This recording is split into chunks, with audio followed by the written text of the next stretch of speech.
Hello everybody, in this video I want to go over an article and give my thoughts. Here's an article from Yahoo Finance. The title is, "Retail Employees Are Working Fewer Hours. Here's Why That's a Risk to the Economy." January's blockbuster jobs report shocked Wall Street and defied predictions of a cooling labor market. But the headline number doesn't paint the entire picture of the US economy. Yes, the labor market grew at a much faster pace last month than forecast, but one key metric, average hours worked, declined. A trend economists say could be worrisome for the economy, since it could indicate changes in hiring trends. Companies that are hiring or keeping their employees are reducing their hours. Hours worked have declined in a way that you typically see around a recession. Lakshman Achutan, co-founder of Economic Cycle Research Institute, told Yahoo Finance Live. A perfect example, retail. The sector's challenging landscape amid a shift in consumer buying habits has forced companies to make tough choices. Average weekly hours fell to 29.1 in January from 30.2 a year ago, according to the Bureau of Labor Statistics. Some of the industry's major companies, including Macy's, Wayfair, Levi Strauss, and REI, announced job cuts. Levi Strauss CFO Harmit Singh told Yahoo Finance Live that the company is laying off up to 15% of its workforce as it pivots to a direct-to-consumer first model and develops a leaner, more agile operating structure.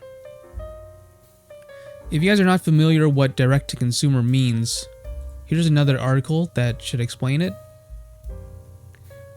The direct-to-consumer trend, also known as disintermediation, essentially means bypassing traditional intermediaries in the supply chain, including retailers, wholesalers, distributors, and advertisers, to connect directly with the end customer.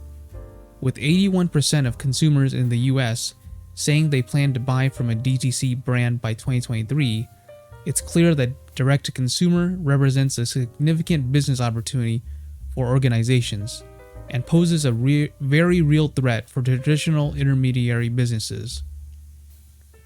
Why is this trend so potent and why now? In a word, online. If you think about it, direct-to-consumer channels are nothing new. For years, farmers have sold their wares directly to consumers or customers at farmers markets, while also partnering with supermarkets. But as customers increasingly head online for everyday interactions and transactions, for everything from groceries to flights, it's become easier than ever to connect directly with them, and thereby cut out the middleman, retailers, and other organizations who have traditionally facilitated the customer journey. So, retailers are usually seen as a middleman that stand in between, the people who are actually making the clothes and whatnot, and the customer, the end customer. But nowadays, a lot of people are moving to a direct-to-consumer business model where you make the product, and then from there, you get it directly to the customer without any middleman in between. So far this year, retailers have cut more than 5,300 jobs, according to a report from global outplacement firm Challenger, Gray & Christmas. The sector is the third highest in layoff announcements in January, after finance and tech. And those in the leadership ranks are not exempt either. Retail CEO turnover more than doubled in 2023 from the previous year, to more than 50 departures. Catherine Leopard, who heads the global retail practice at Heinrich & Struggles, warned of a lot of churn ahead as more retailers look to right the ship. While increased job cuts and elevated levels of executive turnover within the retail industry won't likely spur cuts across the economy or an economic downturn, it does highlight a noteworthy trend. Unprecedented disruption driven by e-commerce and technology is widening the gap between winners and losers, a challenge playing out far beyond the retail sector. It's a matter of the way the economy is changing and how it changes so rapidly in the digital world. Morningstar's David Schwartz explained, the economy has been as tough as it's ever been because of the pandemic, and nobody has magic solutions to the problems. Now, obviously, a lot of this article is talking about how e-commerce and direct-to-consumer business models are taking over, and middlemen like retailers are dying out. Now, me personally, here's what I think about this. I go to physical stores and retailers to sort of try things out. Like if I'm shopping for clothes, for example, I go there to try on the clothes to see how they fit. Because for me, it's a little bit of a hassle to buy something online and then try it out that way. Because even if I know I can try it out and return it, it's much faster to just go directly to the store. There's a whole bunch of things that I can try physically in the fitting room and know right away how it fits and how it looks on me. And there's also been some times where things online, the pictures, don't look exactly how they look in real life. So by going to a physical store, I can see the product right in front of me and know exactly what it looks like, what it feels like, smells like, etc. You know, when I'm buying cologne and whatnot, you know, it's much faster to go directly and have the product right in front of you for you to try it, so you know right away. Now, with that being said, there are reasons why I still end up buying online for a lot of items anyways. Here's an example. Nike. When I was shopping for new shoes, and I went to the Nike store around Black Friday, I went to the store and unfortunately they weren't having a sale on the shoes that I wanted. I had to pay full price if I wanted those shoes. Now, I did still go there because I wanted to try them on. Like I said, if you go to the physical store and you have the physical product in front of you, you can see exactly what it looks like, how it fits, etc. So I still did go to the physical retail store to try the shoes on. And then from there, I made my decision that yes, these shoes fit well and I want to buy them, but I'm not going to buy them from the retailer, the brick and mortar store. I'm going to wait until they have an online sale and buy it online. So in a lot of ways, I don't actually buy from the retail store. I go there to try it out and to see what it's like. And then a lot of times I end up buying them online. Now, for things like groceries, I would rather do that in person as well. I have tried ordering online from places like We and Amazon Fresh, things like that. But for groceries, I want to be able to see what it's like, what it smells like, what it feels like, how ripe it is, etc. There are certain things like Instacart and other services where you can just order someone to pick things up for you, but I cook and I care a lot about the ingredients if I'm going to use fresh ingredients, and I would rather just have the product right in front of me when I'm buying groceries.